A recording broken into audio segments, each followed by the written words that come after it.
Assalomu alaykum. Futbolga qiziqadigan aka-ukalar. Mana bugun biz Farg'ona viloyati So'x tumanida stadionda arkalarini bitkizish arafasida Xudo xolasa yig'ib oldik. 13 arkamiz tayyor. Akajonlar ertalabdan beri to'xtamasdan mehnat qilyapti. Va to'xtamaganligi o'zi ma'lum akalarga. Chunki yelkasi shishib ketdi bularni. Og'riq ko'taradi.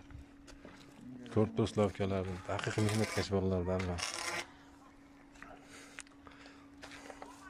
Bosing svarkan ayamasdan.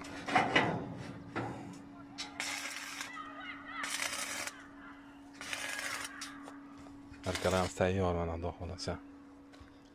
Bittadan svarkani boshlaydi. Bir qator svarkalab kraskan sepamiz. Mana shu joyga o'rnatamiz. Stoykalarimiz nariroqda. Ko'ryapsizlar mana. Futbol qiziqadigan stadion, mini polya qurdiradigan akalar bo'lsa bemalol telefon qilishlari mumkin. Like bosishni, obuna bo'lishni unutmanglar.